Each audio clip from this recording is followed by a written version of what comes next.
Hi everyone, this is Kavita. So, if you all are going to go for the CDS examination, then you are surely at the right place because apart from preparation, there are few other things also that matters a lot.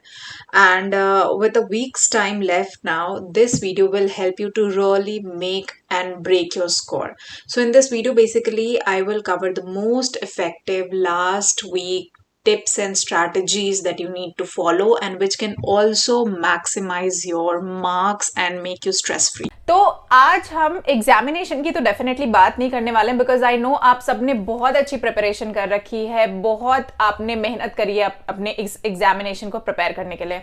But no matter for the preparation, आज का session थोड़ा सा हटके है but examination point of view से बहुत ज्यादा important है क्योंकि जो स्ट्रेस ये जनरेट होता है ना एग्जामिनेशन से पहले, इसको हैंडल करना बहुत ज्यादा इंपॉर्टेंट होता है a day before also and on the day of examination also. Because no matter आपने कितनी अच्छी प्रिपरेशन कर रखी है बट अगर ये स्ट्रेस जो एग्जामिनेशन से पहले जनरेट होता है, अगर आपने इसको सही तरीके से हैंडल नहीं किया है, so it can actually रूइन all your preparations and even your examination. So क्या करना चाहिए a day before and on the also day of examination, किस तरह से आपका अप्रोच होना चाहिए एग्जामिनेशन हॉल के अंदर, इसके बारे में आज हम बात करेंगे. और इससे रिलेटेड अगर आपके कोई भी और डाउट्स है या कोई और क्वेरीज हैं जो हम इस सेशन में नहीं डिस्कस कर पा रहे हैं, डेफिनेटली आप कमेंट कर सकते हैं and then we can have a conversation over that also.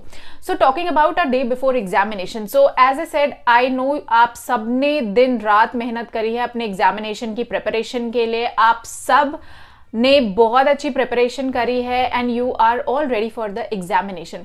So a day before examination दो तीन बातों का प्लीज ध्यान रखिए अच्छे से. सबसे पहले मैं कहूंगी जितने भी आपके अब एग्जामिनेशन रिलेटेड डिस्कशंस होते हैं, may be with your family members, may be with your friends, stop doing that. Any negative discussion, किसी भी तरह का नेगेटिव डिस्कशन अवॉइड करिए. कोई भी हो, आपके फैमिली में हो, आपके फ्रेंड सर्कल में हो, लाइक आप be stay away, be aloof, खुद को वक्त दीजिए.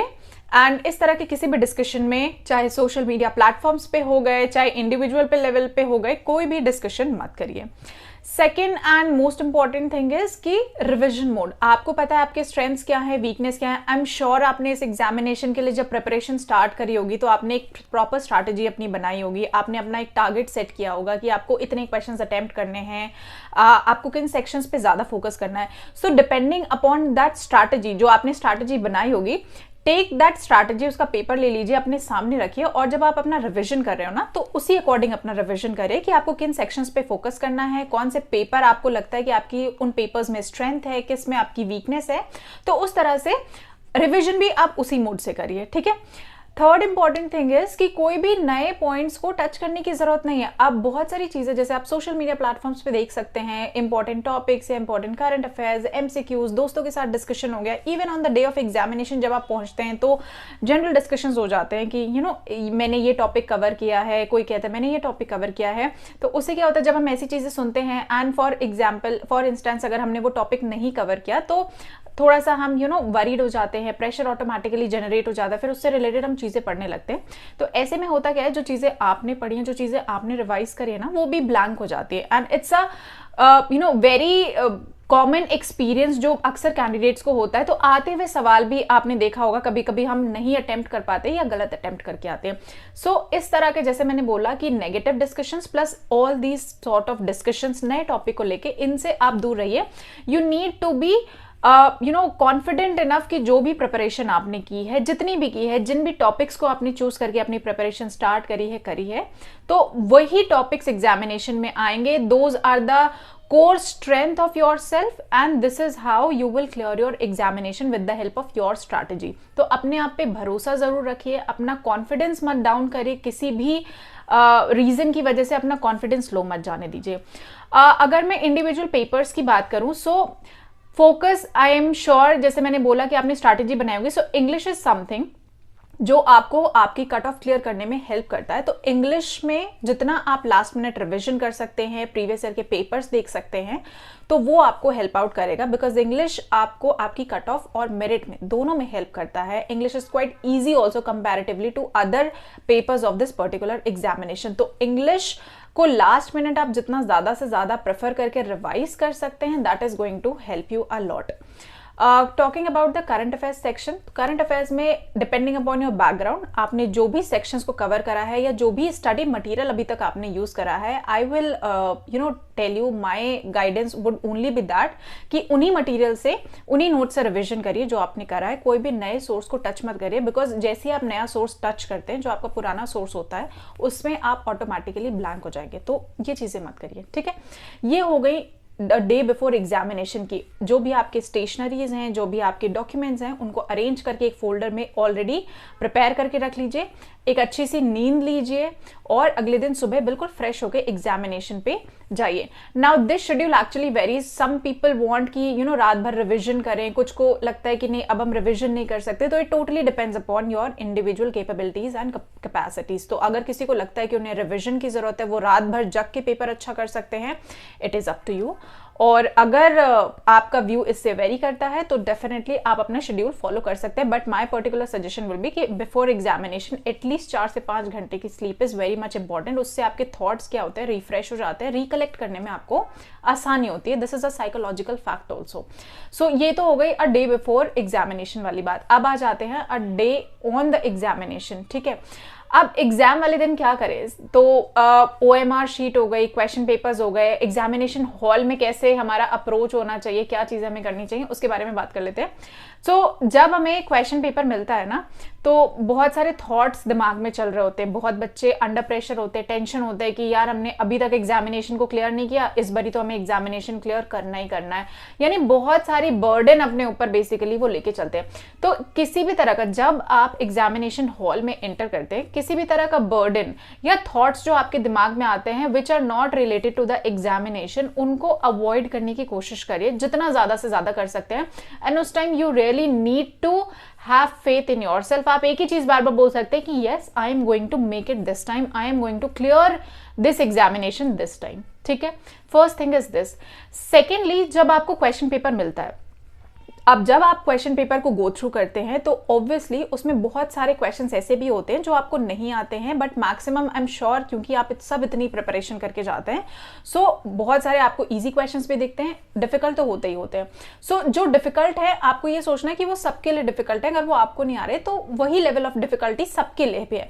तो सबसे पहले आपको उन क्वेश्चंस को अटेम्प्ट करना है जो आपको आते हैं, उसमें टाइम नहीं वेस्ट करना है। So you can have a pen और पेंसिल, और जो आपके क्वेश्चन पेपर आंसर शीट है एटलीस्ट आप उन पे पहले एक गो थ्रू में करके, फर्स्ट जब आप रीडिंग करते हैं क्वेश्चंस की, तो पेंसिल लेके आप पहले उन क्वेश्चंस पे टिक कर लीजिए जो आपको आते हैं और उनके क्या क्या पर्टिकुलर आंसर्स हैं, उनमें एक स्मॉल सा डॉट लगाइए which is not visible to anybody else also, क्योंकि एग्जामिनेशन पेपर्स में I think writing is not allowed, but आप अपने रेफरेंस के लिए एक पर्टिकुलर स्मॉल डॉट लगा सकते हैं डिपेंडिंग अपॉन द ऑप्शंस जो भी आप प्रेफर कर रहे हैं, सो दैट जब आप OMR शीट अपनी भरते हैं तो वो आपके लिए आसान हो जाता है।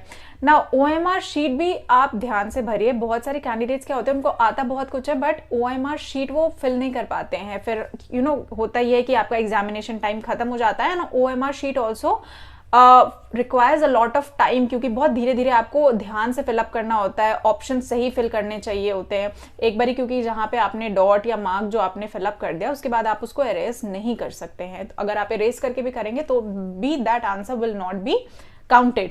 तो बहुत सारे बच्चे ऐसे होते हैं जो अपनी OMR शीट गलत भर देते हैं या जल्दीबाजी में ऑप्शंस उनके गलत हो जाते हैं। So to avoid this last minute hurdle, इसके लिए आप क्या कर सकते हैं, जैसे 2 घंटे आपको हर एग्जामिनेशन के लिए मिलते हैं, तो आप 1 घंटे में एटलीस्ट सारे क्वेश्चंस को 1 गो में करिए। जो डिफिकल्ट वाले हैं उनमें क्रॉस लगा लीजिए, जिनमें आपको लगता है कि ये डिलेमा में है, 50-50 है, उनमें मेक अ डिफरेंट सिंबल। तो इस तरह से आप अपने सेग्रीगेशन कर सकते हैं क्वेश्चंस की। फिर जब आपका 1 आवर कंप्लीट हो जाता है तो 1 आवर कंप्लीट होने के बाद आई वुड सजेस्ट कि पहले आप उन आंसर्स को फिलअप कर लीजिए OMR शीट में जिनके आपको आंसर शॉर्ट 100% आप श्योर हैं कि ये आपके आंसर्स क्लियर ही होंगे, ठीक है। वैसे भी जब आप ये प्रैक्टिस करते हैं, सो आप जब अपनी OMR शीट देखते हैं ना, you can count the number of questions also and the marks you are attaining, because उस मार्क्स को लेके आप कॉन्फिडेंट है कि जो आप आंसर्स लगाने जा रहे हैं वो शॉर्ट करेक्ट है। तो उसके बाद आप जितने भी क्वेश्चन सॉल्व करेंगे, क्योंकि you have to make yourself away from the attempting wrong question also, so automatically आपके रॉन्ग क्वेश्चन होते हैं. फॉर एग्जाम्पल अगर मेरा टारगेट है 70 क्वेश्चन, अब पेपर देख के I can not count every time कि मैं कितने क्वेश्चन अटेम्प्ट कर रही हूँ. तो जब आप अपनी OMR शीट भर लेते हैं ना, तो उससे आपको एक रफ एस्टिमेट लग जाता है कि ओके ठीक है, इंग्लिश में मैंने ऑलमोस्ट 65 अटेम्प्ट कर लिए ना. 5 क्वेश्चन मेरा टारगेट था 70 क्वेश्चन अटेम्प्ट करना, 5 क्वेश्चन मैं और अटेम्प्ट करूंगी, और ये 5 क्वेश्चन वो वाले क्वेश्चन होंगे जिनका मुझे बिल्कुल आइडिया नहीं है. ये वो क्वेश्चंस नहीं होंगे, ये वो क्वेश्चंस होंगे जिनमें मुझे 50-50 श्योरिटी, यानी I will take a risk on that, and depending upon that मैं वो 5 ही क्वेश्चंस अटेम्प्ट करूंगी, इससे ज्यादा क्वेश्चंस अटेम्प्ट नहीं करूंगी. तो ये वाला एक अप्रोच आपको लेके आना होगा अपने हर एग्जामिनेशन के लिए. ठीक है, तो इस तरह से आप अपनी OMR शीट भी फिल कर सकते हैं, आप अपना टारगेट भी देख सकते हैं, और जो वो लास्ट मिनट स्ट्रेस होता है उसको अवॉइड कर सकते हैं. जब आपका एग्जामिनेशन क्लियर हो जाता है फर्स्ट वाला, तो सेकंड पेपर के लिए जब आप सिमिलर वे में अप्रोच करते हैं, तो उसी तरह एक similar short revision, crisp revision कर सकते हैं आप अपने बाकी के एग्जामिनेशंस के लिए. नाउ टॉकिंग फॉर मैथमेटिक्स या फिर जनरल नॉलेज के लिए बिल्कुल शॉर्ट नोट्स बना के लेके जाइए, जो स्टैटिक है उन पे फोकस करिए. मैथ्स में मैं ये कहूंगी कि आप शॉर्टकट ट्रिक्स जो भी आपने अपनी फ्रेम करी हो, या आपके जो इंपॉर्टेंट फॉर्मूलाज होते हैं उनको आप कोलेट कर सकते हैं एक जगह, और उनका एग्जामिनेशन से पहले रिविजन कर सकते हैं. आज के दिन मैं कहूंगी कि आप अपनी जो प्रीवियस ईयर पेपर्स हैं उनको एक बार ऐसे एक लुक ले सकते हैं. उससे क्या होता है, जब आप प्रीवियस ईयर पेपर्स लेते हैं तो आपको एक कॉन्फिडेंस ऑटोमेटिकली जनरेट हो जाता है. तो वो कॉन्फिडेंस लाना, वो पॉजिटिविटी लाना a day before examination is really very important. बाकी हैव फेथ ऑन योरसेल्फ. आप सबने बहुत अच्छी प्रिपरेशन करी है, you have burn the midnight oil, तो I am sure you will be getting the results also. आपको इसका गुड एंड पॉजिटिव रिजल्ट मिलेगा, एंड आप सभी लोग अपने एग्जामिनेशन को क्लियर करेंगे. सो सबकी अपनी स्ट्रेंथ्स होती हैं, सबकी अपनी वीकनेस होती हैं. आपने अपनी स्ट्रेंथ एंड वीकनेस दोनों पे काम किया है. Now tomorrow is the day of the result, and जो भी आपने हार्डवर्क करा होता है उसको प्रूव करना होता है. सो उसको प्रूव करने के लिए आप अपने 100% पॉजिटिव माइंड में जाइए, कॉन्फिडेंट होकर जाइए, और एग्जामिनेशन को अच्छे से अटेम्प्ट करके आइए.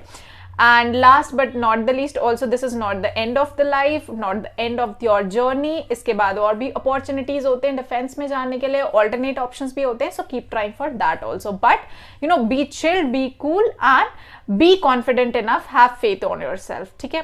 I hope you have a sort of insight and a brief knowledge about the approach for day before and on the day of examination.